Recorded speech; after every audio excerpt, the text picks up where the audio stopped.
For 3,000 years, one woman has been remembered for one thing: a bath on a roof, in a story that was not about her. But on one night in Jerusalem, decades after that bath, that same woman walked into a dying king's bedroom and locked the throne of Israel for her son with 11 sentences. She reversed a military coup. She overrode the commander of the army. She outmaneuvered the high priest of Israel. She did it without lifting a weapon. She did it with words.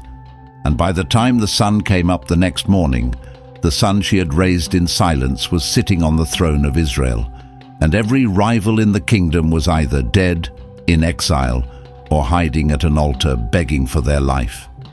Her name was Bathsheba, and what she actually did between that bath and that bedroom is the most sophisticated political operation in the entire Hebrew Bible. Preachers reduced her to a cautionary tale, painters reduced her to a body, Sunday schools skipped her chapters, but what nobody teaches you in Sunday school is that Bathsheba did not disappear after David saw her on that roof. She survived him. She outlasted every rival wife in his harem. She raised the next king. She personally engineered the succession. This is not the story of a bath on a roof. This is the story of the silent queen who built Solomon's kingdom, and by the time you understand what she actually did, you will never read the book of 2 Samuel the same way again. The story you have heard about Bathsheba is missing about 90% of Bathsheba. She appears in 3 separate biblical scenes across 2 different books, and she is completely different in each one. In 2 Samuel 11, she is silent. She has no lines. She is acted upon. In 1 Kings 1, 3 decades later, she walks into the palace uninvited and delivers a political speech so precise it changes the entire future of Israel. In 1 Kings 2, she sits on a throne to the right of the king and receives a foreign prince as an ambassador. The tradition remembered the first scene and forgot the other 2. That's the kind of oversight that makes historians want to scream. Because if you actually read the Bathsheba passages in order, without the filter of what preachers have told you about her, you find yourself watching one of the most extraordinary political transformations in the entire Hebrew Bible. A woman who begins as a victim of the king ends as the one person in Jerusalem who can override the king. A woman who has no voice in her first scene delivers the deciding speech of the entire Davidic dynasty in her last. The question this film is going to ask is simple, and the answer is going to change the way you read the entire Solomon story. How did the woman on the roof become the mother of the wisest king in Israel's history? And the answer starts, as almost every real story does, before anyone was paying attention. Years before David ever saw her from a roof, Bathsheba was already somebody. Her name in Hebrew is Bathsheba. It literally means daughter of the oath, or daughter of 7, and both readings matter. She was the daughter of a man named Eliam. And Eliam, according to the record in 2 Samuel 23, was one of David's 30 greatest warriors. He is listed by name on the Roll of Honor as one of the elite fighting men of the kingdom. That's not a typo, by the way. Bathsheba's father was David's inner circle. But there is one more detail. 2 Samuel 23 verse 34 says Eliam was the son of a man named Ahithophel, and Ahithophel, according to the same book, was David's chief royal advisor. His counsel, the text says, was regarded as if a man had inquired of the word of God himself. Stop and take that in. Before David ever laid eyes on Bathsheba, he already knew her family, intimately. She was the daughter of one of his 30 elite warriors and the granddaughter of his most trusted political counselor. She was, in the language of ancient Israelite society, palace-adjacent nobility, not a stranger, not an anonymous city dweller, someone whose name David would have known in a list of names. And then she married Uriah the Hittite. which is another detail people miss. Uriah was also on the list of the 30. He was one of the elite. He was a foreigner by birth, a Hittite, but he had converted, taken a Hebrew-style oath name meaning Yahweh is my light, and served David so faithfully that he was placed among the top 30 warriors of the entire kingdom. So the picture the biblical text builds before you ever get to the roof scene is this. Bathsheba is the daughter of a mighty man, the granddaughter of the king's most trusted counselor, and the wife of another mighty man. She lives in a house within sight of the palace because that's where the elite lived. Her family has served David personally for over a decade. She was not a stranger. She was, in every possible sense, family to the king. And the king, one late spring evening, was about to break every single one of those loyalties in a single act. 2 Samuel 11 opens with one of the most damning sentences in the entire Hebrew Bible, and most readers blow right past it. In the spring, at the time when kings go off to war, David sent Joab out with the king's men and the whole Israelite army. They destroyed the Ammonites and besieged Rabbah, but David remained in Jerusalem. Read that again. In the spring, at the time when kings go off to war, David sent Joab. David remained in Jerusalem. The Hebrew narrator is not being neutral here. He is indicting the king. There is a season in the ancient world when the winter rains end and the roads become passable and the crops are not yet ready to harvest, and it is the season kings go to war. Every king in every neighboring nation is on campaign right now, and David, for the first time in his career, is not. The whole tragedy that follows is set up by two Hebrew words that most translations render as a passing detail. He remained. David remained. The walking, the giant killer, the anointed one of Israel, decided that this spring he would let other men fight for him. Read that again. He was not where he was supposed to be. Uriah the Hittite was at the front. Eliam, Bathsheba's father, was likely at the front. Every mighty man of David's army was in the field, doing the work of the kingdom. And the man they were fighting for was on his own roof, bored, alone, and awake at hours, when a working king should have been asleep. That is when he saw her. 2 Samuel 11 verse 2. One evening David got up from his bed and walked around on the roof of the palace. From the roof he saw a woman bathing. The woman was very beautiful. Almost every detail in the tradition about this scene is wrong.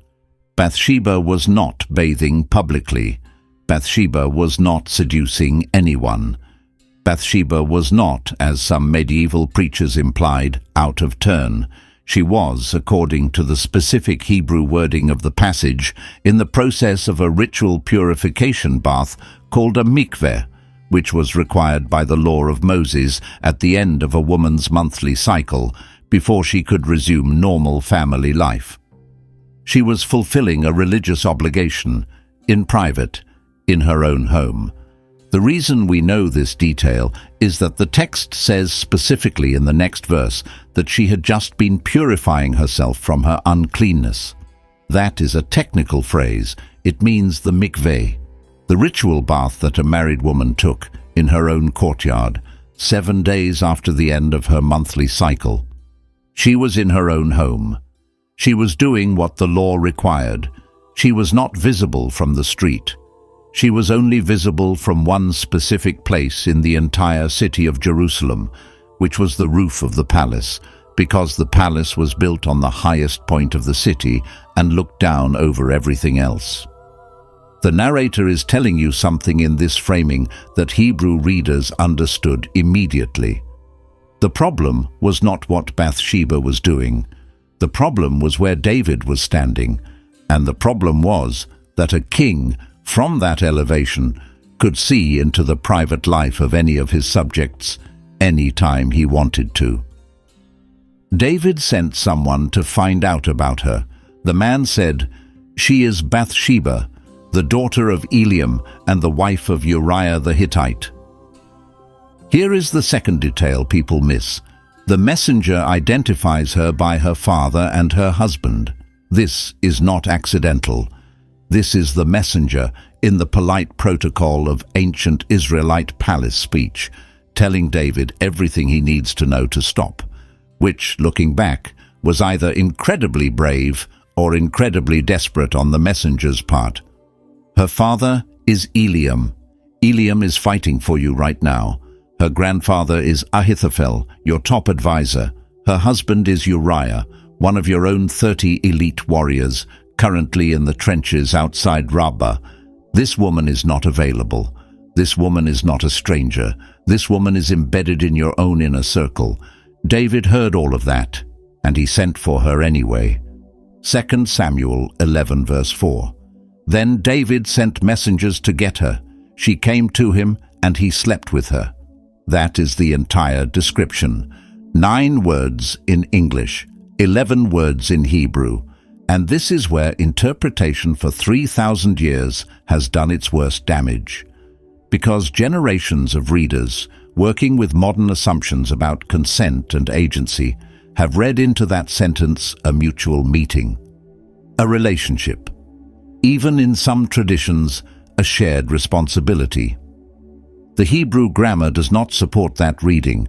Every verb in the sentence that describes the action David is taking is active. Every verb that describes Bathsheba's participation is passive or grammatically compelled. The text is telling you, in the specific vocabulary of ancient Hebrew narrative, that a woman was summoned by the king of Israel, brought to his palace by royal messengers, and, in a society where refusing the king's summons could mean death for her entire family, was not in a position to refuse. Every person around her was serving David, her father, her husband, her grandfather. A refusal would have destroyed all of them. Nathan the prophet, when he confronts David in 2 Samuel 12 for what he has done, does not describe it as an affair. He describes it as a theft. He tells the parable of a rich man who owned many sheep and a poor man who owned one little lamb, and the rich man, wanting to feed a guest, took the poor man's only lamb by force. That is Nathan's interpretation of what happened. That is the prophet's interpretation. That is God's interpretation, delivered through the prophet. The Hebrew Bible itself, in its own moral evaluation of the scene, calls it a taking, not a partnership, not a joint sin, a taking. The scene ends the way most abuses of power end. Then she went back home. She went back home, to an empty house. Her husband is at the front. Her father is at the front. Her grandfather is in some council chamber.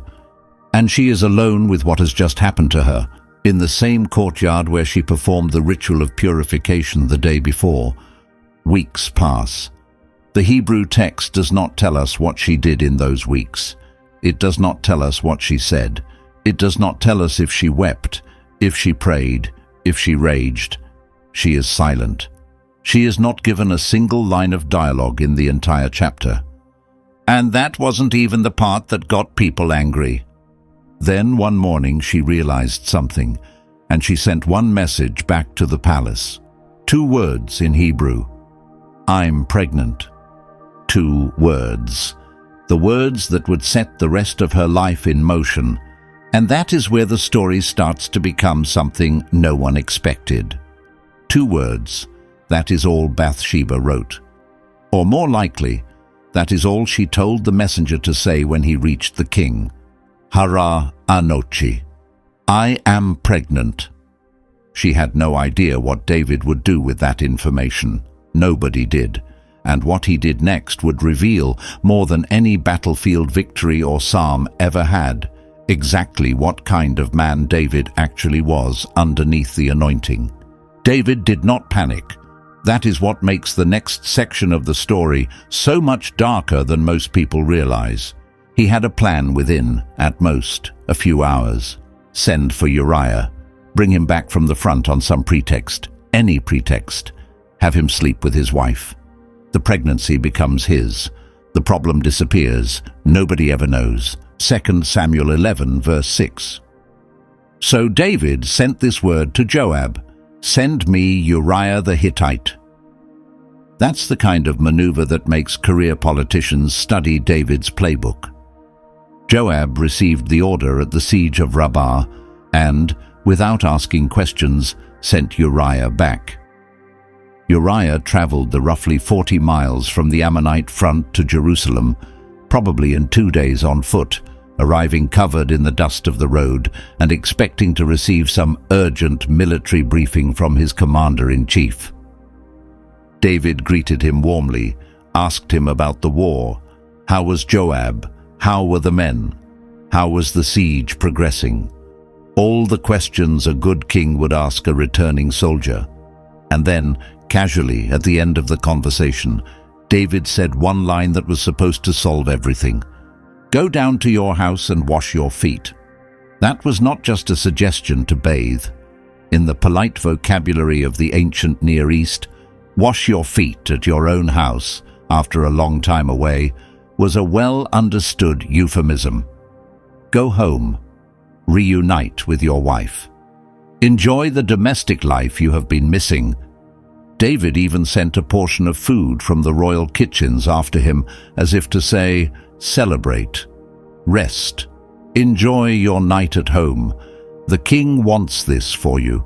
It was one of the smoothest cover-ups in the entire Hebrew Bible, efficient, deniable, untraceable, and it would have worked, except for one detail David had forgotten. Uriah was not that kind of soldier. Uriah never went home. Instead of walking down the hill to his own house where his wife was waiting and where his king had ordered him to go, Uriah slept on the ground at the entrance to the palace with the king's other servants. He did not touch the food David had sent. He did not open his own front door. He did not so much as walk past his own street. He slept on the palace floor all night.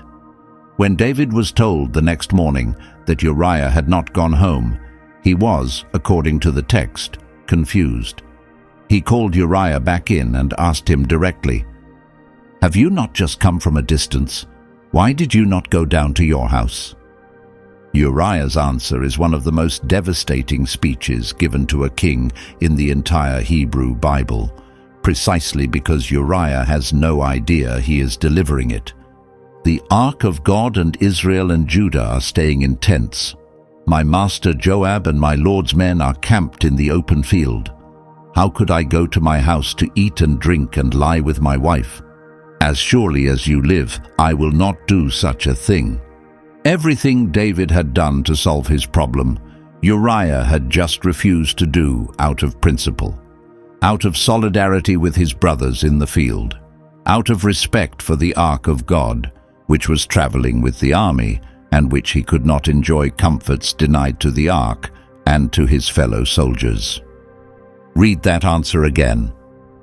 Uriah, a foreign-born convert from a Hittite family, had just held a higher standard of Israelite honor than the anointed king of Israel. David tried again. He kept Uriah in Jerusalem another day, invited him to eat and drink at the king's table, and, according to the text, deliberately got him drunk. Even drunk, even in a haze of royal wine, Uriah did not go home. He slept a second night on the floor of the palace entrance with the king's servants. The cover-up had failed, which meant the man who had already committed one moral catastrophe in this story was now about to commit a much worse one. David wrote a letter. That is the third day. The letter is short. The text gives us the exact wording, and it is one of the most cold-blooded documents in the entire Hebrew Bible. "Put Uriah in the front line where the fighting is fiercest. Then withdraw from him so he will be struck down and die." David sealed the letter with his royal signet, and then, in the detail that has troubled every careful reader of this passage for 3,000 years, he gave the sealed letter to Uriah. He handed the man his own death warrant and told him to deliver it to Joab, which, looking back, was either David's coldest moment or his lowest one, and probably both. Uriah, still in his armor, still road-stained, still the same man of honor who had refused to sleep in his own bed while the ark was in a tent, took the letter without opening it. Because that is what a soldier did. You did not read your commander's correspondence with your general. You carried it faithfully. That was the whole basis of the trust that made an army function. Uriah walked back to the front. Uriah gave the letter to Joab. Joab read the letter, and Joab, without any expression that the text records, executed the order. Uriah the Hittite, one of the 30, fell in the assault on Rabbah. The next assault on Rabbah, Joab put Uriah in the section of the wall where he knew there were enemy archers positioned. He sent the elite forward, and then, when the enemy came out of the gate to counterattack, he pulled the support back. Uriah was killed, along with several other Israelite soldiers whose deaths were the collateral cost of covering the maneuver. Joab sent a messenger back to David. The messenger was instructed to lead with the general good news of the battle, and then, at the end, almost as an afterthought, to mention casualties. When the messenger reached the king and delivered the update in that order, David interrupted him. "Also, your servant Uriah the Hittite is dead." David's response in the Hebrew text, "Do not let this thing displease you, for the sword devours one as well as another." David told the messenger to reassure Joab, "Do not let this thing displease you. The sword devours one as well as another." The cover-up was complete. 2 Samuel 11, verse 26. When Uriah's wife heard that her husband was dead, she mourned for him. Notice that the narrator does not use her name in this verse. He calls her Uriah's wife. That is deliberate. In the moment of her mourning, in the 7 days of official grief that Israelite law required for a widow, she is not Bathsheba, the woman David took. She is Uriah's wife. She is the wife of one of the 30 mighty men who died in the service of the kingdom. The narrator is standing with her, not with David. She sat in her house for the required 7 days of mourning. She would have been visited by neighbors bringing food, by relatives, possibly by her father Eliam himself, if he had returned from the front. She would have participated in the traditional laments. She would have cried the tears that a woman was expected to cry when her husband fell in battle for the king. And she knew. She was the only person in Jerusalem outside of David, Joab, and possibly the messenger who knew that her husband had not died in a normal battlefield death. She had been summoned to the palace weeks before. She was carrying the king's child, and now, at exactly the moment when a pregnancy from Uriah would have been impossible to explain, her husband had conveniently been killed at the front. Take a moment to think about what it would be like to sit in your own house, receiving comfort from your neighbors, knowing exactly what had actually happened. She did not say it. She could not say it. Who would she have told? Who would have believed a widow's accusation against the anointed king? Who would have protected her family from what would happen if she did? She mourned. She survived. She said nothing. In a few short months, she would understand exactly what all of this had cost. The Hebrew text has no interior monologue for her, no lamentations, no accusations. She is silent in the biblical way that women in the Hebrew Bible are often silent, which is to say that her silence is doing enormous amounts of work that the narrator trusts you to fill in. She mourned the correct number of days. She observed every custom. And when the mourning period was over, another messenger from the palace arrived at her door. 2 Samuel 11, verse 27. After the time of mourning was over, David had her brought to his house, and she became his wife and bore him a son. The Hebrew verb is the same one used in the very first taking, Vayishlach Vayikacheha. He sent, He took her. The same words, the same grammar, the same one-directional action. Only this time it was legal. This time she was not being summoned in secret in the night. This time she was being taken as a wife, which, in the ancient world, meant she was being absorbed into David's harem, which by this point already included multiple wives and concubines, some of whom had produced sons who were, at that very moment, potential heirs to the throne. She was low in that hierarchy. Michal was there, David's first wife, the daughter of Saul, technically the highest-ranking woman in the palace. Ahinoam of Jezreel, who had borne Amnon, Abigail, whose son was Chileab, Maacah, mother of Absalom, Haggith, mother of Adonijah, Abitol and Eglah, each with sons, and now Bathsheba, arriving pregnant with the child of a killed soldier that would be publicly registered as the child of the king. She was the newest wife, the lowest ranking, carrying a child whose birth was already a lie. That is not the situation of someone with a future. That is the situation of someone who is about to be forgotten. And then the text delivers its verdict on the entire chapter in a single sentence, and it is not gentle. But the thing David had done displeased the Lord. That is the last line of chapter 11. It is one of the most understated moral verdicts in the entire Hebrew Bible.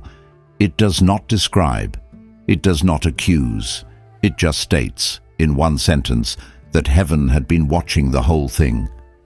Bathsheba gave birth to a son.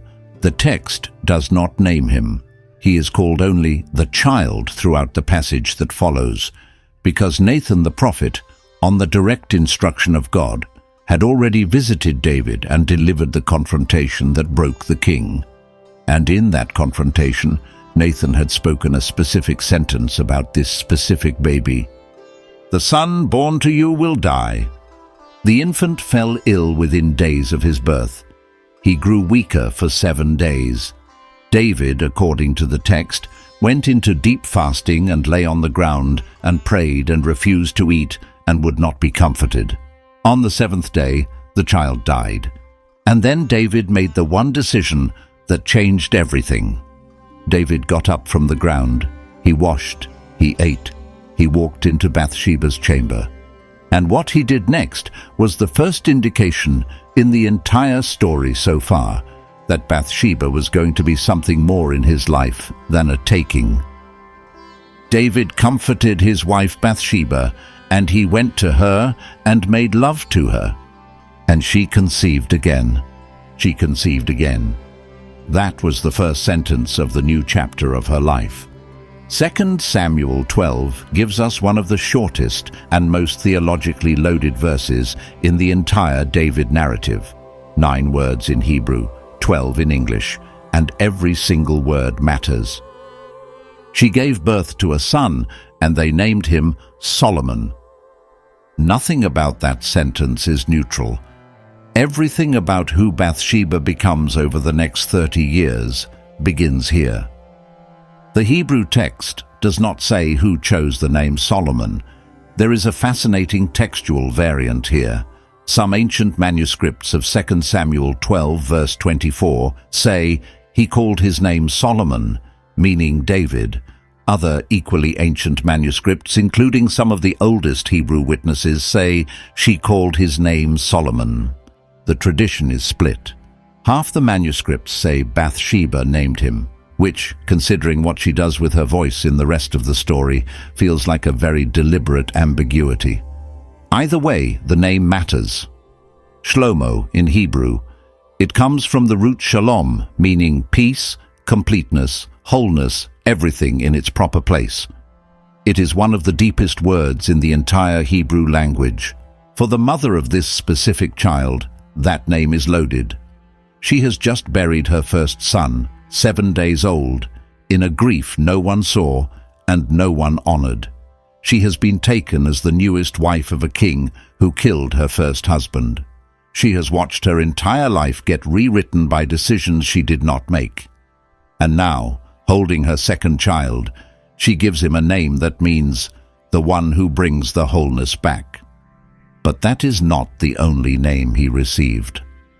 Nathan the prophet came a second time.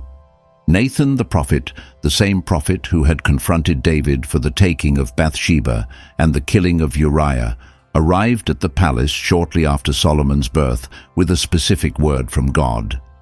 He came, according to 2 Samuel 12, verse 25, because of the Lord, and he gave the newborn a second name, a God-given name, Jedidiah, Yedidiah, which means beloved of the Lord. That is a name that only two people in the entire Hebrew Bible are ever given. Solomon is one of them. The other is David himself, whose name in Hebrew also carries the root for beloved.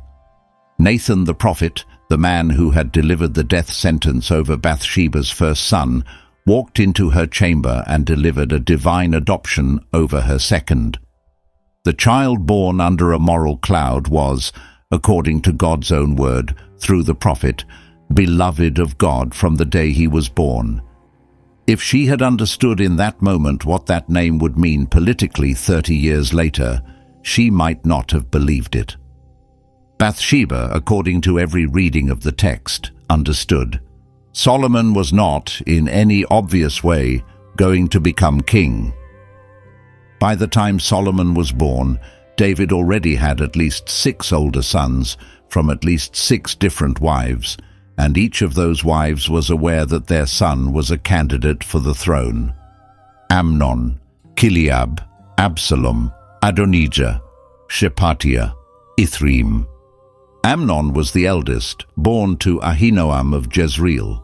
Under normal succession rules in the ancient world, the eldest surviving son inherited.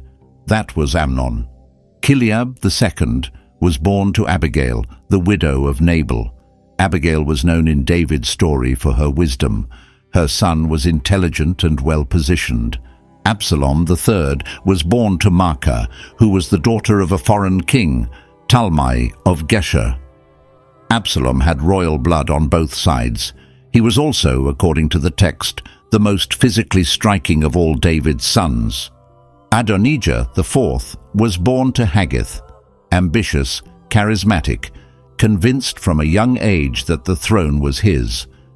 Shephatiah and Ithream were the fifth and sixth, born to Abital and Eglah, lower priority, but still, technically, in the succession pool. And then, at the bottom of the list, was Solomon, the son of the newest wife, the son who came after a public scandal, the son whose birth had been shadowed by the death of a firstborn brother, the son whose mother had no political faction inside the palace and no ancestral standing to lean on beyond a grandfather whose loyalties had already begun to shift. Solomon was number 10 in the succession line, at best, which is the kind of position that gets you overlooked at every royal function, if you get invited at all. Bathsheba understood, in a way that most modern readers do not, that a palace with multiple wives and multiple sons was not a family, it was a political ecosystem. Every meal, every festival, every audience with the king was a chess move. Which mother sat closest to David? Which son received the largest inheritance-adjusted share of the household?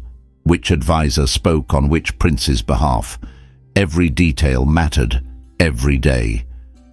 The mothers at the top of that hierarchy openly worked to secure their sons' futures. Haggith, according to 1 Kings 1, had been positioning Adonijah for the throne for years by the time the succession crisis broke. Maacah was still remembered for Absalom decades after his death.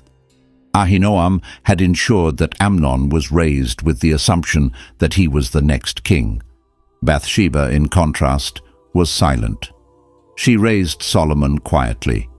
She did not, according to the text, make public bids for status. She did not stage confrontations. She did not lobby David openly. She waited, and while she waited, she watched. Because one by one, the sons ahead of her son were about to destroy themselves. The first of David's sons to fall did not fall in battle. he fell to the same sickness that had corrupted his father. 2 Samuel 13 tells the story with brutal directness. Amnon, the crown prince, developed an obsessive infatuation with his half-sister Tamar. He conspired with a cousin to lure her into his private chambers under the pretext of illness. And when she came, alone, bringing food she had prepared for him at the king's own instruction, he assaulted her. The eldest son of the king raped his sister in the palace under David's roof. Tamar left Amnon's house in the ceremonial mourning of a woman whose life had just been destroyed. She went to the house of her full brother, Absalom. She stayed there, silent, devastated. Absalom, when he understood what had happened, told her one specific sentence in Hebrew that has been debated for millennia. "Be quiet for now, my sister. Do not take this matter to heart." David heard the news. According to the text, he was very angry, but he did nothing. He did not remove Amnon from succession. He did not punish him. He did not, in fact, act at all. Amnon was his firstborn. Amnon was the heir. And David, the same king who had ordered the death of Uriah to cover his own crime, could not bring himself to hold his son accountable for a much worse one. David did nothing. For 2 years, Absalom waited 2 years, 2 full years, and then he threw a sheep-shearing festival, invited all his brothers, including Amnon, waited until Amnon was drunk with wine, and had him assassinated by his own servants. Read that sequence again. The heir to the throne of Israel was murdered at a family party by his half-brother, and the king did nothing to punish either the rape or the murder. Amnon was gone. Absalom fled to Geshur, his mother's kingdom, and stayed in exile for 3 years. Chileab, the second son, disappears from the biblical record around this same period, presumably having died young of natural causes. 2 of the sons ahead of Solomon in the succession were now gone, and Bathsheba was still silent. The next son to fall took the entire kingdom down with him. 2 Samuel 15 describes Absalom's 4-year campaign to steal his father's kingdom. He did not do it with an army. He did it with a slow, patient political operation aimed at every disaffected citizen who felt David had lost touch with the ordinary business of ruling. 4 years, every morning, at the city gate, building his base. He was, in modern terms, running a shadow campaign. When ordinary Israelites approached him, instead of bowing, he would reach out and embrace them and kiss them. He built loyalty city by city, tribe by tribe, until, according to the Hebrew phrase in 2 Samuel 15 verse 6, he stole the hearts of the men of Israel.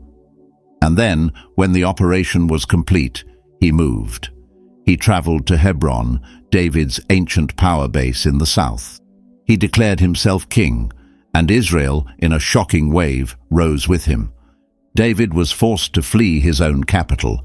He left Jerusalem with a handful of loyal soldiers, walking barefoot up the Mount of Olives, weeping, humiliated, and Absalom entered the city as king. The betrayal that hurt David most was not Absalom's, it was Ahithophel's. Ahithophel, Bathsheba's grandfather. Bathsheba's grandfather, the man whose counsel was regarded as the voice of God, betrayed David and joined Absalom's rebellion. Scholars have argued for centuries about why. The most convincing reading, and the one most contemporary scholars accept, is that Ahithophel had never forgiven David for what he did to his granddaughter, to Uriah, and to the honor of his family, which, looking back, was a wound the palace had been carrying for a decade without ever acknowledging. The rebellion collapsed. Ahithophel's counsel was rejected in favor of a rival advisor's slower plan. Absalom was defeated in the forest of Ephraim, caught by his own long hair in the branches of an oak tree, and killed by Joab against David's specific orders. Ahithophel, seeing that his counsel had been rejected and knowing that the rebellion would fail, went home, set his affairs in order, and hanged himself. 3 of David's sons were now dead. Bathsheba's own grandfather was dead, and her son, still a child, still low in the succession, was one step closer to a throne he did not yet know he would fight for. While the palace burned around her, Bathsheba was doing something quiet and extraordinary. She was educating her son. The book of Proverbs preserves a very specific memory of this education. Proverbs 31, one of the most famous chapters in the entire Hebrew wisdom literature, opens with a superscription that says it is the sayings of King Lemuel, which his mother taught him.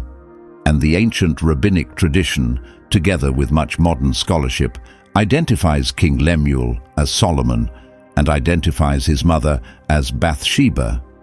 If that identification is correct, and there is strong internal evidence for it, then a specific section of the book of Proverbs is the direct voice of Bathsheba herself, preserved in the Bible in her own words, passed down through her son. Listen, my son. Listen, son of my womb. Listen, my son, the answer to my prayers. Do not spend your strength on women. Do not give your vigor to those who ruin kings. It is not for kings to drink wine. It is not for rulers to crave beer, or they will forget what has been decreed and deprive all the oppressed of their rights. Speak up for those who cannot speak for themselves. Speak up and judge fairly. Defend the rights of the poor and needy. Every single one of those lines is a direct response to a specific failure Bathsheba had watched inside David's palace. She had watched a king lose his focus on a rooftop. She had watched his sons destroy themselves in various forms of appetite. She had watched the poor be ignored while princes fought over succession. Every warning in Proverbs 31 is drawn from something she had seen. The tradition also credits Bathsheba as the mother behind the famous acrostic poem in Proverbs 31 verses 10 through 31, the Eshet Chayil, the Woman of Valor poem, which is recited every Sabbath in observant Jewish homes to this day. Whether or not she wrote it herself, the ancient tradition holds that it was preserved through her line and was known in Solomon's court as the standard she had raised him to seek in a wife. While the other mothers in the palace fought for their sons' claims to the throne with public displays and political factions, Bathsheba, in silence, was raising the only son who would actually understand how to sit on it. She was building the king, one proverb at a time. Now, Bathsheba could have stopped there. She didn't, because the last of David's sons was rising, and Adonijah, the fourth son, was not going to make the mistakes his older brothers had made. He was going to make one much more precise, much more organized, and much more dangerous. And Bathsheba was about to face the political crisis that would define the rest of her life. Adonijah was not going to make the mistakes his older brothers had made. He had watched Amnon destroy himself with appetite. He had watched Absalom destroy himself with impatience. He had watched Chileab die of some quiet illness, and he had spent his entire adult life studying every one of those failures. By the time 1 Kings opens, Adonijah has been planning for 10 years, and the moment he had been waiting for was finally arriving, because the great King David was, at last, dying. 1 Kings chapter 1 opens with a single devastating sentence. When King David was very old, he could not keep warm even when they put covers over him. Read that line carefully, because in the ancient world, that sentence was not describing an ordinary infirmity of age. It was describing a specific kind of failure of the royal body that carried enormous political weight. The king in ancient Israel was not just a ruler. He was, symbolically, the vitality of the entire nation. His body, in ancient theology, represented the health of the kingdom. And when the king began to fail, physically, publicly, visibly, everyone in the palace knew what was coming. That's the kind of detail that starts a countdown in every court in every ancient palace. David's advisors, the text says, proposed a specific remedy. They suggested finding a young virgin to lie beside the king, to warm his body with her own body heat, and to serve as his personal attendant. This was, in the medical understanding of the time, a legitimate treatment. It was not primarily a sexual arrangement. It was more like what we would today call palliative care, framed in the language of that world. They searched throughout Israel and found a young woman named Abishag from the town of Shunem. She was, according to the text, extraordinarily beautiful. She was brought to Jerusalem. She was installed in David's chamber. She lay beside him at night. She served him during the day. The text is unusually specific about this next detail. 1 Kings chapter 1 verse 4 says, in one clarifying sentence, that David had no sexual relations with Abishag. He could not. That is the point of the sentence. His body was failing, which meant that the great King David, who had once climbed to a roof and taken a wife not his own, could no longer perform the most basic function of a king's household. And every advisor in the palace knew it. Every son knew it. Every wife knew it. The countdown had started. The kingdom of Israel was about to change hands. The question was, which hands? Adonijah did not wait for permission. 1 Kings 1 verse 5 gives us the exact wording. Then Adonijah, whose mother was Haggith, put himself forward and said, I will be king. So he got chariots and horses ready with 50 men to run ahead of him. He appointed himself. Publicly, he did what Absalom had done a generation earlier, and he did it with the same royal props. Chariots, horses, 50 runners. In the ancient world, when a prince acquired those specific items, in that specific quantity, in that specific display, everyone understood what he was saying. Which is the ancient equivalent of announcing your candidacy on the palace steps with a full press conference. The narrator adds one more devastating sentence about how David responded. His father had never rebuked him at any time by asking, "Why do you behave as you do?" Meaning David had watched Adonijah acquire the trappings of royalty for months, possibly years, and had never once said a word. The same failure of paternal accountability that had let Amnon rape and Absalom murder was now letting Adonijah stage a slow-motion coup. Adonijah, encouraged by his father's silence, moved to the next step. He built a coalition, and the two names he recruited to that coalition are what makes the entire crisis of 1 Kings 1 so serious. Joab, son of Zeruiah, commander of the army. Joab, who had served David for 40 years, who had commanded every major campaign, who had personally killed Absalom in the last royal rebellion, sided with Adonijah. Why he made that choice is one of the debated questions of Hebrew historiography. The most convincing reading is that Joab, at his advanced age, calculated that Adonijah was the strongest political survivor available, and that his own future would be more secure under a king he had helped install. Abiathar the priest, high priest of Israel. Abiathar, one of the two high priests, also joined. His endorsement gave Adonijah's claim the appearance of divine sanction. A prince, backed by the commander of the army, blessed by the high priest of Israel, publicly displaying royal chariots in the streets of Jerusalem.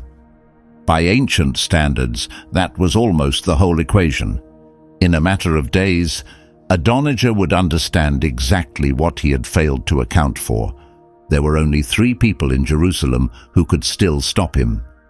And Adonijah, in his political calculation, had accounted for all 3 and dismissed them as no longer relevant.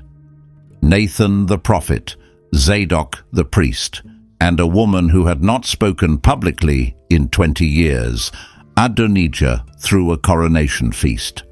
1 Kings 1 calls it a sacrificial banquet at the stone of Zoheleth, beside En Rogel, a spring just outside the walls of Jerusalem to the south. The guest list is where the whole political situation becomes visible. He invited all his brothers, the king's sons, and all the royal officials of Judah. He invited his surviving brothers, the sons of David from the other wives. He invited all the royal officials of Judah, meaning the tribal leadership and administrative class. He invited Joab. He invited Abiathar. He invited essentially every person who mattered in the Jerusalem power structure. Then the text lists, in one specific sentence, the people he did not invite. But he did not invite Nathan the prophet, or Benaiah, or the special guard, or his brother Solomon. Nathan the prophet, the man who had confronted David for the taking of Bathsheba, the man who had named Solomon beloved of the Lord at his birth, was not invited. Benaiah, the commander of David's personal royal bodyguard, the elite unit called the Cherethites and the Pelethites, was not invited. The special guard, meaning that entire elite military unit, was not invited. And Solomon, David's son by Bathsheba, was not invited. Read that guest list again. That is not an oversight. That is a signal. Adonijah's non-invitations were as deliberate as his invitations. He was announcing to the entire kingdom, in the language every ancient courtier understood, that these four names, one prophet, one elite commander, one military unit, and one specific brother, were the party being excluded from the new regime, and that once he was on the throne, they would be dealt with in the way ancient regimes always dealt with the excluded faction. Nathan understood immediately, because Nathan had been part of David's court for over 30 years. He had watched Absalom's rebellion unfold. He knew exactly what the guest list meant, what the sacrifices meant, what the trumpets meant, what the shouts of "Long live King Adonijah" that were about to erupt from En Rogel meant. Nathan did not go to David. He did not go to Zadok. He did not go to Benaiah first. Nathan went to Bathsheba, and the timing of what happened next, almost too perfect, because Nathan, alone in the entire palace, understood something that Adonijah had missed. There was one voice in the kingdom of Israel that could still walk into the dying king's chamber, that could still speak to him with the intimacy of a wife who had shared decades of his private grief, and that could, in a matter of minutes, override the entire En Rogel coronation. That voice, silent for 2 decades, was about to speak. Nathan did not waste time on preambles. 1 Kings 1 verse 11 records his opening words exactly. "Have you not heard that Adonijah, the son of Haggith, has become king without our Lord David knowing about it?" Then he laid out the situation in 3 short sentences. Adonijah was already being crowned at En Rogel. Joab and Abiathar had joined him. If Adonijah succeeded, everyone in the David-Bathsheba faction, meaning Nathan himself and Bathsheba and Solomon, would be killed, because that was what winning princes did to losing princes and their households in the ancient Near East. That was not paranoia, that was standard ancient Near Eastern political practice, and then Nathan gave her the plan. It was, in its own way, one of the most brilliant political maneuvers preserved in the entire Hebrew Bible. Nathan's plan was simple. It required perfect timing. And it required Bathsheba to walk into a room she had not walked into in years. The plan was this. Bathsheba was to go into David's chamber immediately, alone. She was to remind David of a promise he had once made to her, that Solomon would succeed him on the throne. She was to inform him that Adonijah was, at that very moment, being crowned, and she was to ask him what he intended to do about it. While she was still speaking, Nathan himself would enter the chamber, as if by coincidence. He would confirm her report independently. He would ask David the same question, and the 2 witnesses, coming in immediate sequence, would force David to make a decision on the spot. The critical element was the promise. Nathan referenced it as if it were established fact. Did not my lord the king swear to me, your servant, saying, Solomon your son shall reign after me, and he shall sit on my throne? Whether that oath had ever been formally spoken is a question scholars have debated for centuries. There is no earlier passage in the biblical narrative where David explicitly swears that Solomon will succeed him. Some scholars read Nathan's reference as an oath that had been spoken privately, in the intimate space between David and Bathsheba, and simply not recorded elsewhere in the text. Other scholars read it as a bold rhetorical move by Nathan and Bathsheba, a claim made in a moment of crisis that David, in his weakened state, would accept as true because it fit what he wanted to believe. Which, either way, is a level of political precision that most people do not associate with the quiet wife of the David narrative. Bathsheba listened to the entire plan. She asked no questions. She did not, according to the text, hesitate. When Nathan finished, she stood up, adjusted her clothing, and prepared to walk into a room where she had not been fully present, as far as the biblical text records, in decades. She was about to give the speech of her life, and she had exactly one chance to get it right. At En Rogel, the coronation was underway. Adonijah's guests were shouting his name. The sacrificial animals had been prepared correctly. Abiathar the priest was standing by with the ceremonial oil. The entire choreography of an ancient Israelite royal anointing was in place. It was, by ancient standards, one of the smoothest royal successions in the entire history of the ancient Near East. In a matter of minutes, Adonijah would be publicly declared King of Israel. Once the anointing was performed and the trumpet was blown, ancient Israelite custom would have treated the succession as settled. Even David, on his deathbed, could not easily reverse a fait accompli that had been ritually completed in the presence of the political and religious leadership of the kingdom. Meanwhile, in the palace, less than a mile away, Bathsheba was walking through the corridors toward the door of David's chamber. The palace was quiet. Most of the political class of Jerusalem was at En Rogel. The corridors, which should have been busy with officials and messengers, were nearly empty. Only Benaiah's royal guard, loyal to the person of the king rather than to any faction, still stood at their posts. She reached the door. She stood for one moment before it, and then, according to the text, she went in. So Bathsheba went into the king in his chamber. In the next 30 minutes, Bathsheba would understand exactly what her entire life had been building toward.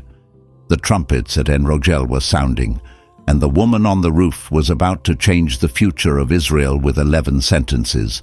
The chamber was warmer than the corridor. The blankets on David's bed were piled high. A brazier of coals burned near the foot of the bed. Abishag, the young Shunammite, stood at the side of the room, waiting to be needed. Bathsheba stopped inside the doorway.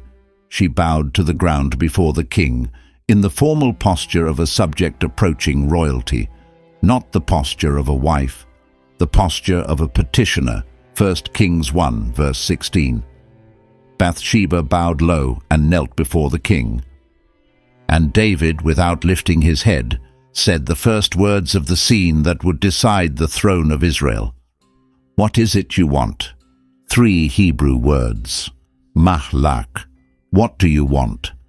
That question, in the protocol of an ancient royal audience, was the invitation to speak. Nothing could be said to the king until the king asked, and once he asked, the petitioner had one chance to state the case cleanly, without wandering, without emotion, without wasted words. If she got it wrong, if she took too long, if she overplayed her hand, David could dismiss her with a single word, and the coup at En Rogel would proceed unchallenged. She had one shot. She had prepared for it for decades. Bathsheba lifted her head, and she gave what is, structurally, one of the most precise political speeches in the entire Hebrew Bible. She did not begin with a complaint. She did not begin with her fears. She did not begin with Solomon. She did not begin with Adonijah. She began with David himself, and more specifically, with his own words. "My Lord, you yourself swore to me your servant by the Lord your God. Solomon, your son, shall be king after me, and he will sit on my throne." Notice what she just did. She put the oath in David's mouth. Whether or not it had ever been formally spoken, she was now, in the presence of the king himself, declaring that it had been. She had, in a single sentence, transferred the burden of proof. David would now have to either confirm the oath, correct her memory, or contradict himself. And a dying king, in a room lit by braziers, being confronted by a woman he had wronged 40 years earlier and had never fully atoned for, was not going to do the second or the third. He said nothing, which was the correct response, because Bathsheba was not finished. The Hebrew text of 1 Kings 1, verses 17 through 21, contains Bathsheba's speech. In the original Hebrew, it is exactly 11 sentences. Every sentence does a specific job. Every sentence lands. Sentence 1. The oath. "My Lord, you yourself swore to me your servant by the Lord your God. Solomon your son shall be king after me, and he will sit on my throne." Sentence 2. The crisis. "But now Adonijah has become king, and my lord the king does not know about it." The way she frames that second sentence is precise. She does not accuse Adonijah of treason. She does not accuse David of neglect. She simply reports two facts, side by side, and lets David's own mind make the connection. Adonijah is becoming king. You do not know, meaning either someone is stealing your throne behind your back, or you have made a decision without telling your wife, and either way, you now have to speak. Sentence 3. The evidence. He has sacrificed great numbers of cattle, fattened calves, and sheep. Sentence 4. The invitees. He has invited all the king's sons, Abiathar the priest, and Joab the commander of the army. Notice she names Joab and Abiathar specifically, two names David would recognize as the people whose loyalty defined the practical control of the kingdom. She is telling him, your army is no longer yours. Your priesthood is no longer yours. Sentence 5. The exclusions. But he has not invited Solomon your servant. One name, delivered clean, no hedging. She says Solomon your servant, not Solomon my son, not Solomon your son. She frames Solomon as David's own subject, David's own servant, someone loyal to the king who has been publicly excluded from the future by the coalition of the coup. Sentence 6. The pivot to David personally. My lord the king, the eyes of all Israel are on you, to learn from you who will sit on the throne of my lord the king after him. She has just told David that the entire nation is watching to see what he will say, not just Adonijah and Solomon. All of Israel, the tribes, the elders, history itself. His silence will be interpreted as consent to the coup. Sentence 7. The consequence. Otherwise, as soon as my lord the king is laid to rest with his ancestors, I and my son Solomon will be treated as criminals. She named the outcome, directly, without exaggeration. If David did nothing, she and Solomon were dead the moment David closed his eyes. That was not manipulation. That was ancient Near Eastern political reality, and every court in the region knew it. 11 sentences. Every one of them landed. She stopped. She had said everything she needed to say. She waited. At the precise moment Bathsheba finished speaking, a servant announced that Nathan the prophet had arrived. This was, of course, arranged, but David, from where he lay, did not know that. Bathsheba, according to the choreography Nathan had laid out earlier, withdrew from the room. Not far, just outside, close enough to hear. she left the space for the second witness to enter and speak. 2 witnesses. In Hebrew law, that was the threshold for legal certainty. The Torah required, in Deuteronomy 19:15, that no matter established by testimony was to be confirmed by the mouth of 2 or 3 witnesses. 1 witness could be mistaken, 1 witness could be lying. 2 witnesses, delivering the same account independently, established the legal reality of what had been said. Nathan, standing before the king, was about to fulfill exactly that function. "My lord the king, have you declared that Adonijah shall be king after you, and that he will sit on your throne?" He phrased it as a question, which was politically brilliant. He was giving David a way to answer that did not directly accuse him of anything. Either David had made the declaration, in which case Nathan was simply confirming it, or David had not made the declaration, in which case Nathan was informing him that others had assumed he had. Same crisis, different angle, second witness. Then Nathan reported what he had seen with his own eyes at En-Rogel: the feast, the sacrifices, the shouts of "Long live King Adonijah." He named the same guest list Bathsheba had named: Joab, Abiathar, all the king's sons. Then Nathan added the 2 names Bathsheba had strategically left out. "But he has not invited me, your servant, and Zadok the priest, and Benaiah son of Jehoiada, and your servant Solomon." Nathan added himself, and Zadok, and Benaiah, and Solomon. 4 names, the full excluded list, all of them still loyal to David personally, all of them condemned by the coup. 2 independent witnesses, same facts, same names, different framings. This was as legally airtight as ancient Israelite testimony could get. Then Nathan asked the final question. The question that forced David to speak. "Is this something my lord the king has done, without letting your servants know who should sit on the throne of my lord the king after him?" David at last opened his mouth.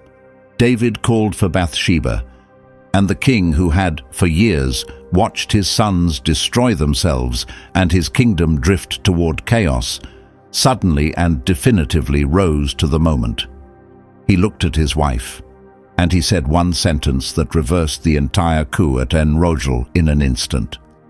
"As surely as the Lord lives, who has delivered me out of every trouble, I will surely carry out this very day what I swore to you by the Lord, the God of Israel.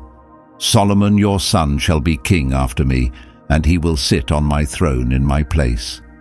David swore it, publicly, in the presence of Nathan the prophet as witness. And once a king of Israel had sworn a specific oath in the name of Yahweh, that oath was binding on him and on the kingdom, beyond any possibility of retraction.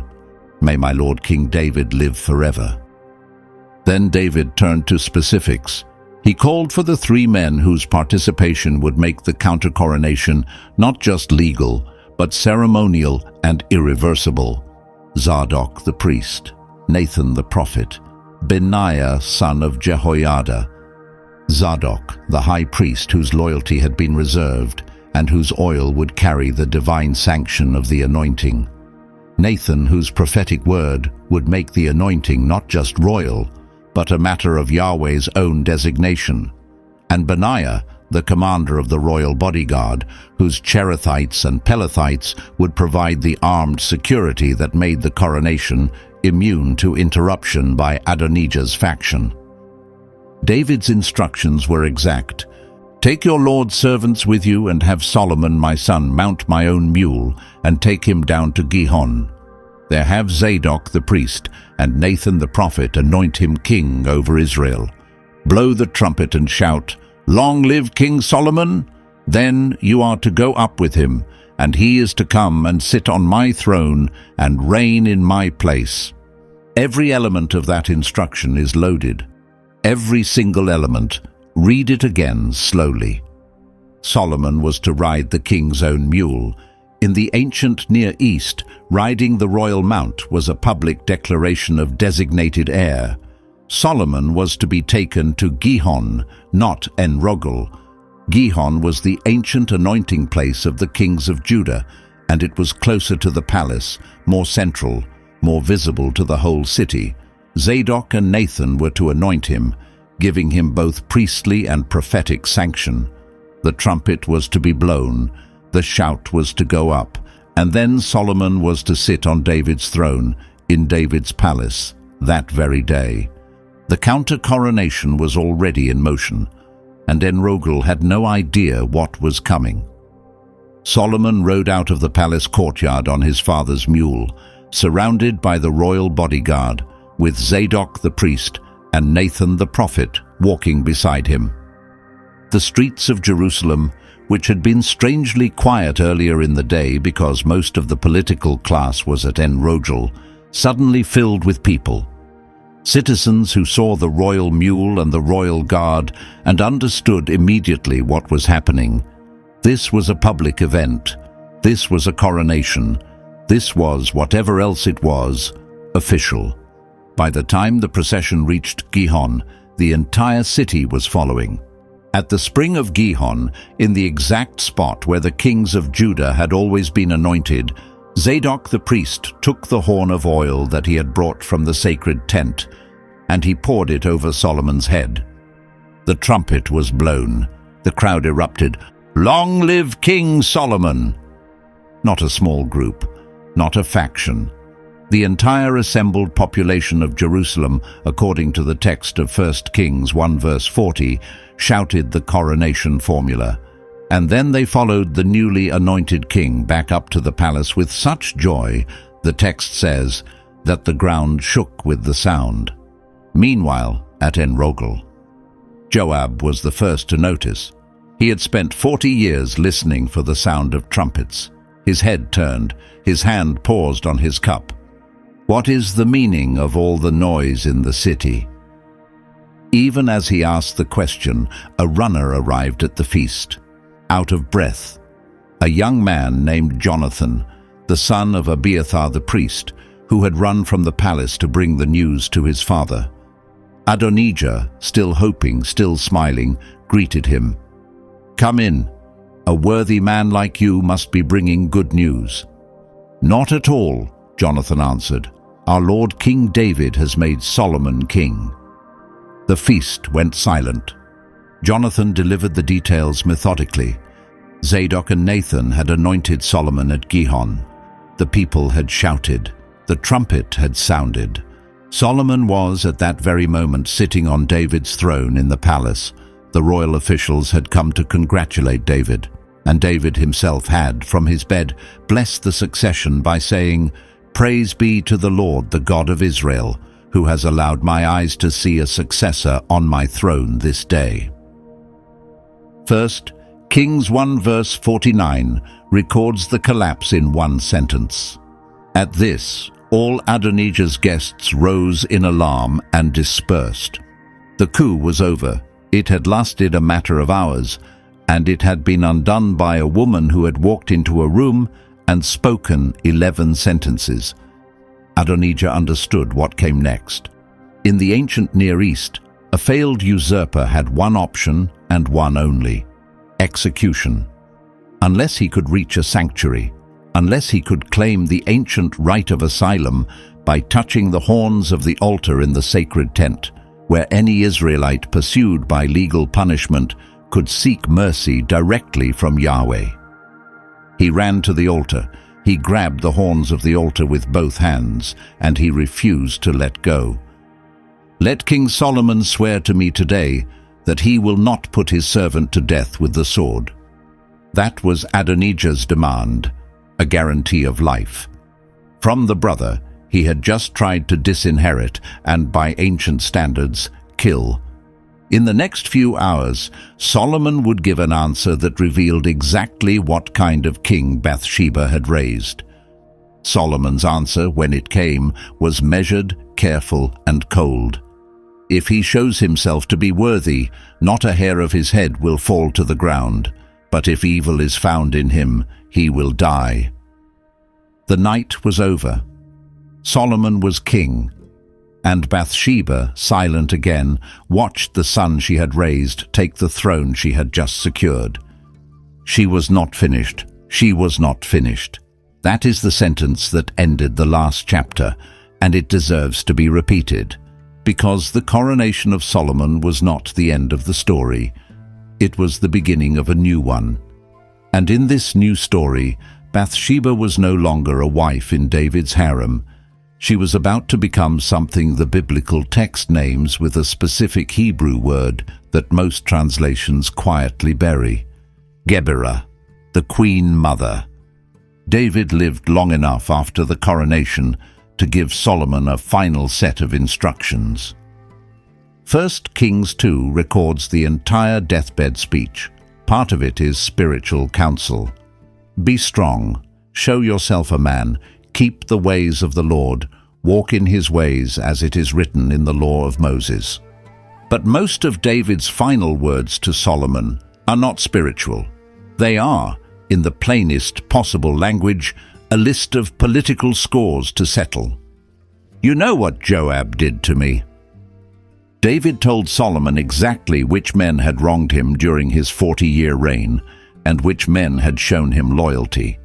He told him to deal with Joab, the general who had killed too many of David's own family members over the years.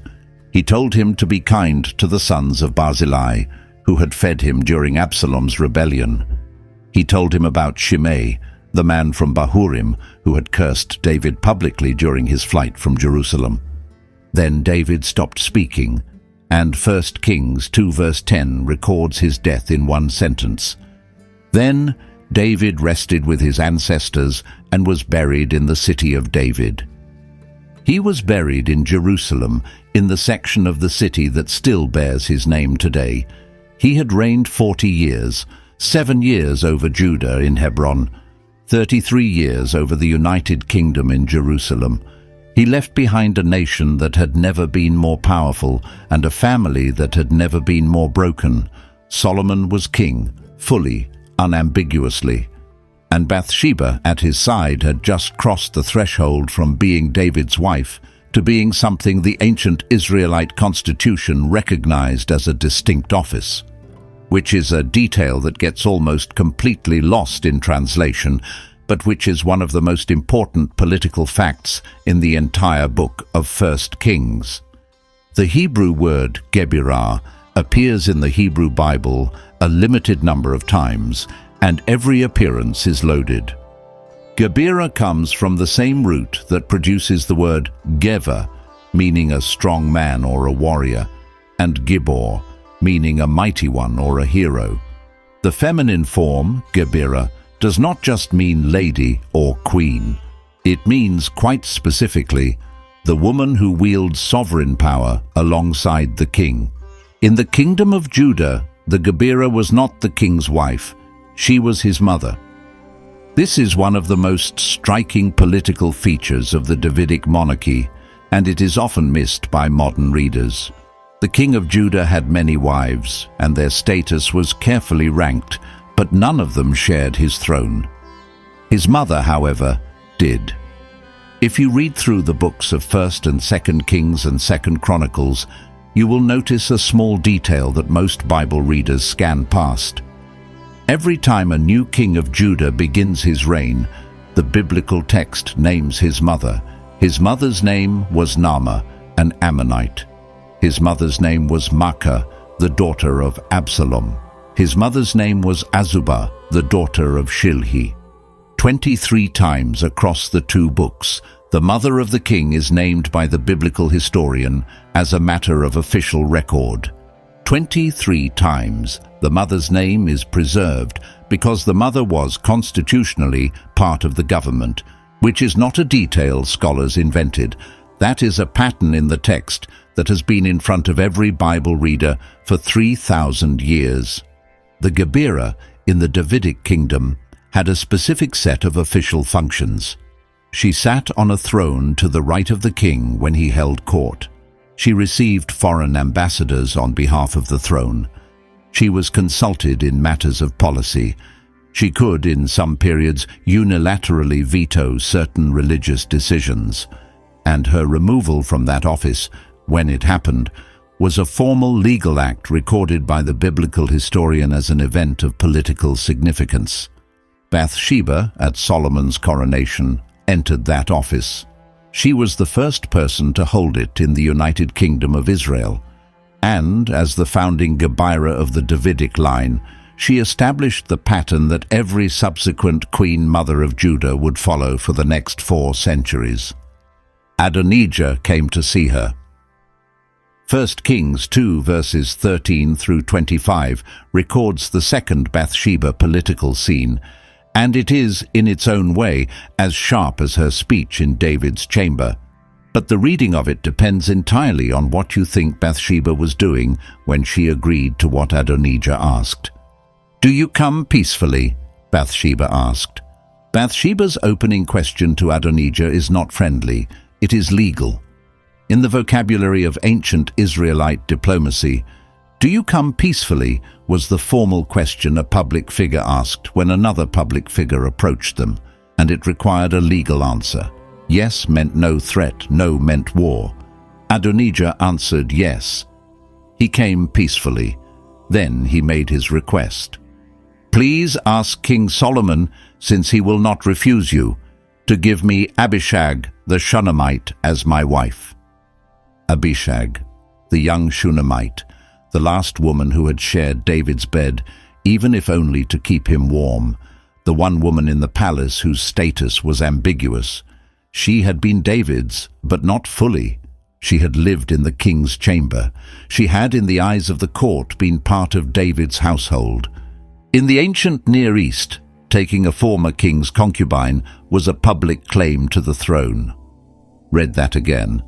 That was not marriage. That was politics.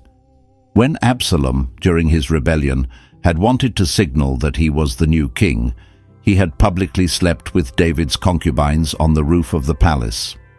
When David's own son Adonijah, less than a year after the coronation of Solomon, walked up to the Gebira and asked for the woman who had been David's last companion, he was, in the specific political grammar of the ancient world, making a fresh claim on the throne.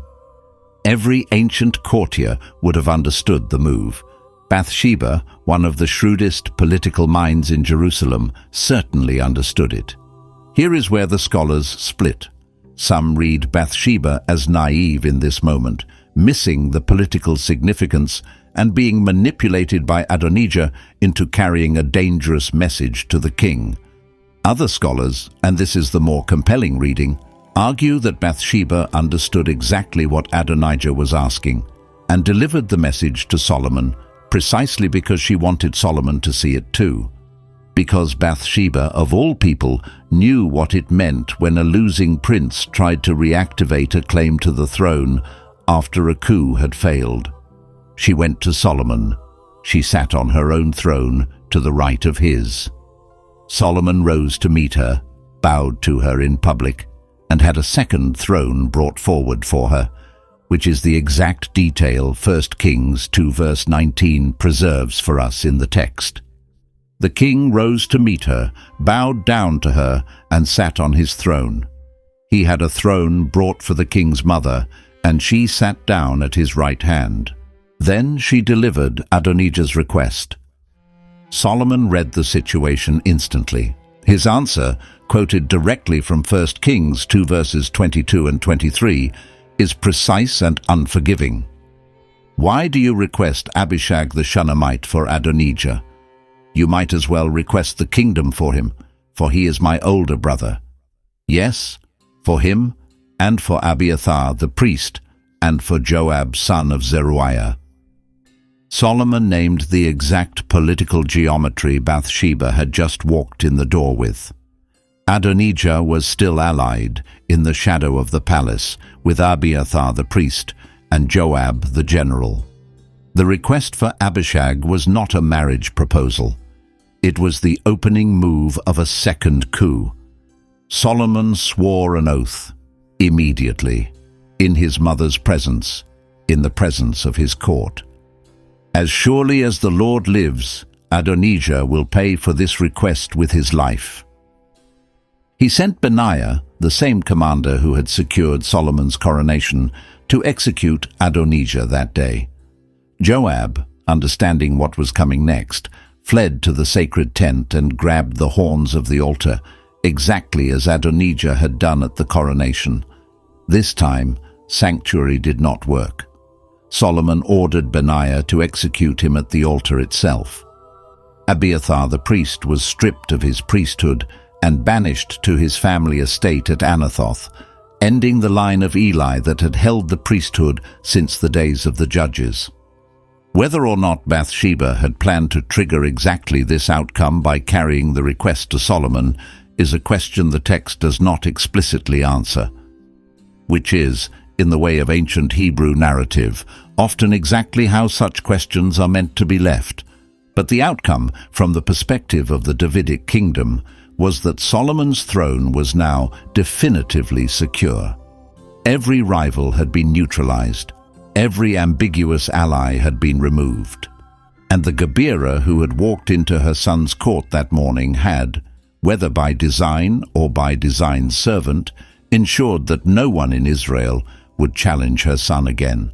The rest of Bathsheba's political career is not detailed in the text, and that silence is deliberate. She had accomplished what she needed to accomplish.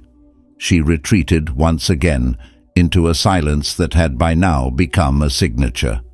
The kingdom of Solomon that Bathsheba installed would become the political and religious high point of ancient Israel. Under Solomon, Israel would reach a size and wealth it had never known before and would never know again. The first temple would be built. The wisdom literature that would eventually include Proverbs, Ecclesiastes, and the Song of Songs would be composed. Foreign monarchs from as far as southern Arabia would travel to Jerusalem to hear the wisdom of the king Bathsheba had raised. The golden age of Israel, built on the throne Bathsheba secured. And when Solomon eventually died, and the kingdom split, and the line of David narrowed and struggled, and was carried into exile, and finally seemed to end entirely, one thing remained. The Gospel of Matthew, written 1,000 years after Bathsheba's death, opens with a genealogy of Jesus of Nazareth. Every generation from Abraham through David, through the exile, through the Second Temple period is listed, 42 generations. And in that entire list, Matthew names only 5 women: Tamar, Rahab, Ruth, the wife of Uriah, Mary. The 4th name is Bathsheba. But Matthew does not name her as Bathsheba. He names her in Greek as the one of Uriah. He deliberately preserves in the opening chapter of the Christian New Testament the memory of the wronging that David committed against her and her first husband. The Gospel writer, at the beginning of the story of the Messiah, refused to let history forget what had been done to her. She is remembered in the direct genealogical line of the Messiah. She is one of only 4 Hebrew women named in the ancestry of Jesus, alongside Tamar, the wronged widow, Rahab, the Canaanite prostitute who became a hero of Israel, and Ruth, the Moabite widow who became the great-grandmother of David. Every one of these 4 women is remembered because she survived a story in which the men around her failed her, and because her survival made possible the line that Christian theology traces to the Messiah. And the wisdom she taught Solomon, the warnings against the appetites that destroyed his brothers, the responsibilities of a king to the poor, the celebration of the strong woman, is preserved in the book of Proverbs and read every week in Jewish homes and quoted in Christian sermons across the world. Every Sabbath, 3,000 years later, her words are still being spoken. The woman on the roof, who had no voice in her first chapter, is one of the most quoted teachers in the entire Bible by the end of her story. For 3,000 years, one woman has been remembered for one thing: a bath on a roof, in a story that was not about her, but now you know the rest. The daughter of one of David's mighty men, the wife of a soldier who died so that a king could hide a crime, the mother of the wisest king in Israel's history, the woman who walked into a dying king's bedroom and reversed a coup with 11 sentences, the founding Gebira of the Davidic line, the teacher of Proverbs 31, the great-great-great-great-great-grandmother of the Messiah. She was never silent because she had nothing to say. She was silent because she was listening. The real question the book of 1 Kings leaves us with is not what David saw on the rooftop. The real question is what Bathsheba saw when she looked back at him. Because at the moment she was summoned in her own courtyard, at her own mikveh, she saw a king who had abandoned his post in the season when kings go to war. She saw a father who could not restrain his own sons. She saw a household of factions and rivalries she would spend the next 30 years watching consume itself. And she saw, somewhere in the distance, the son she would raise to be different.